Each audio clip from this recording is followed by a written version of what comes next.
Hey guys, the Nexon Institutions is back and welcome all to this new video. So today we're going to deal about the common infectious diseases in man. So from the chapter Human Health and Diseases. It is one of the most important chapters in the NEET examination. So we can expect 5 to 6 questions from this chapter because this chapter is not only useful for your class 12, but it is also will be useful for your future life, that is going to be the MBBS or the medical life. Okay. So today we are going to deal about the bacterial disease, that is the typhoid. So based on the affecting microorganism like virus, fungus, parasites or bacteria, we are having several type of infectious diseases. So today we are going to deal about the bacterial diseases, that is the typhoid. So what about typhoid? We all know that typhoid is one of the main uh, death causing disease. That is a fatal disease previously, but nowadays it can be cured easily due to the advancement in the medical systems. So we know that the typhoid is a bacterial disease. It is caused by the bacteria Salmonella typhi. Okay, Salmonella typhi is the main pathogen which is responsible for the typhoid. So, next thing is, what is the mode of transmission? How this bacteria is infecting the human being? Okay, so the main mode of transmission is the food and water. Okay, that is the main thing. So, food and water is the main mode of transmission of typhoid. We all know that uh, mode of transmission is very much important for your examination because they can be asked for you in the match the following type of questions. Okay, because several microorganisms like fungus, virus or bacteria, they have their own mode of transmission. That means they have different types of mode of transmission. Okay, first of all, this typhoid is having mainly due to the food and water. Um, how when you're eating any contaminated food or contaminated water, if you are drinking from any bus stands or railway station or in your streets or from any restaurants that may be contaminated or may be decomposed, through that we can get this Salmonella typhi that can enter into your small intestine. Okay, that is main thing. And then it is going to spread via the blood. Okay, so first of all it is going to enter into your stomach, then into the small intestine, and then to the blood. Okay, yeah. So we also call this typhoid as enteric fever. Please note it down. Enteric fever is otherwise called as typhoid. Okay, please note it down. Then we're moving to the symptoms. So, if a person is affected with this typhoid, how we can identify the person is having typhoid? Through the symptoms only we can get it. So, what are the symptoms? What may be the symptoms of that person? Means, first thing is high fever, sustained high fever about 39 degree to 40 degrees Celsius, about 103 to 104 degree Fahrenheit. We can expect this person having fever. Okay. One important criterial fever for this typhoid is step ladder type of fever. Okay, step ladder fever. Why? Because in a temperature chart or the temperature graph, if you are plotting the patient's temperature, for that, when the person is coming to the hospital at 5 o'clock, then we are noting that person like that patient may be having initially having 100 degree Fahrenheit, then 1 not 100.5, then 101, 101.5, 102. Further it will be going to be increasing. That is called as step ladder type of fever or step ladder rise of temperature. That is one of the key feature of typhoid. Please note it down. Okay, so this may be asked for your NEET examination also. Then headache. Okay, headache is the main thing that we may get in typhoid. Okay, then weakness, very weak and very tired feeling due to the infection. Then stomach pain. Why? Because this contaminated food or water has entered the stomach or the bacteria has entered the stomach. So we are getting this kind of stomach pain. Okay. Then the another one important thing is that constipation. We all know that in any kind of infection that if that is affecting the intestine, we will be getting diarrhea or loose motion we will be getting. But in this case we are getting constipation. So with this we can differentiate typhoid and other diseases like dysentery or amoebic dysentery or the diarrheal diseases. We can differentiate from this thing. So constipation is the peculiar symptom of typhoid that we can differentiate the person from having typhoid or any other diarrheal diseases.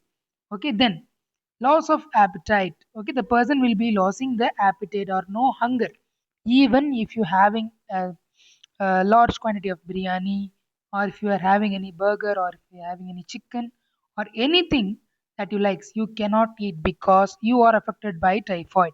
Okay, there is loss of appetite. There will be no appetite at all. That's the thing. Then intestinal perforation. What is perforation? Which means hole or erosion, that intestine or the small intestine and the stomach where the bacteria is affecting will be ulcerated or that will be wounded, and further at last it may lead to intestinal perforation, which means the intestine will be having some holes or some things, okay, due to the bacterial infections, and it may cause death. Okay, this intestinal perforation, it is the final stage of typhoid and it may lead to death. Okay, that is the thing regarding typhoid. Hope you have understood about the symptoms of typhoid. Then, next thing is how to diagnose the typhoid. Okay, what is the main rule of diagnosis of typhoid? Okay, number one, Vidal test is the confirmatory test for typhoid. Okay, please note it down. It is very, very, very much important. Okay, Vidal test. Okay. Okay. How this viral test is performed with the help of two antigen that is produced from the or that is present in the typhi, Salmonella typhi, that is H antigen and O antigen. Please note it, H antigen and O antigen. Okay, these antigens are present in the flagellum. Okay, we all know that bacteria. Okay, this is a bacteria. It is having some nucleoid. We will be having some flagella like this. Okay, this is the actual structure of bacteria. We'll be having some flagella and also some cilia. Okay, why? To movement for motion of this bacteria. This is the actual structure of bacteria. So this H antigen and O antigen are present in this flagella. Okay, sorry, H antigen will be presenting in the flagella, and this O antigen will be present in the lipopolysaccharide of this or the cell wall of this bacteria. Okay, this O antigen will be present here. O. Okay, so O antigens are present in the liposaccharides of the bacterial cell wall, and the H antigen is present in the flagellum. Okay, please note it down that if you can see. Yeah. Okay, now how this Widal test is made to happen? Okay, we can see here. Okay, so this Widal test, everyone please note here. We are having the patient's sample, that is the serum of the patient is collected. Okay, with that we are having that antigen ORH. Okay, antigen ORH is present. So further this serum of the patient is going to be uh, given for testing. If there is any agglutination or any thickening of the blood is seen, there will be getting positive agglutination. If there is H and O antigen is present in the sample, we will be getting this positive sign. That is called as positive agglutination, positive Vidal test. We can confirm that person is affected with typhoid. Okay, this is the main thing regarding the diagnosis of this typhoid. Okay, the next thing we are going to see about this typhoid Mary. Who is typhoid Mary?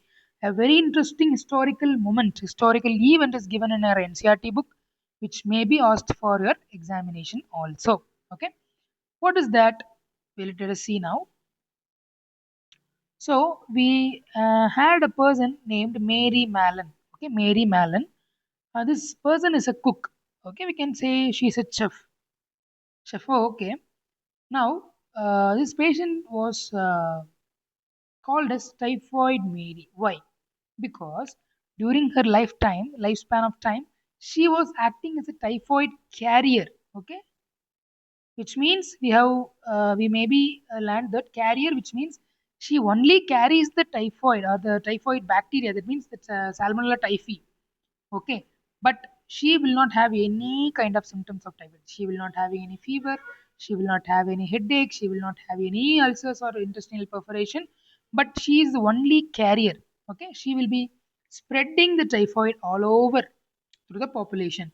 Okay, she was spreading that typhoid to the customers or to the persons who eat her food due to the contamination. Okay, so the food is contaminated due to her, and the persons who ate that food have suffered from this typhoid. So she is called as Typhoid Mary. Okay, this may be asked in any literature type of or historical type of questions in your NEET examination. So please note it down. Okay. Okay, students. So we are going to come to an end of this session. Uh, Typhoid. Okay. So please note it down. This video will be useful for you. In further upcoming classes, we will discuss some more questions and stay tuned in our channel. Stay tuned with Nexon institutions to crack NEET 2027. Okay, we'll crack it. So thank you all. Let us meet in the next session. Thank you.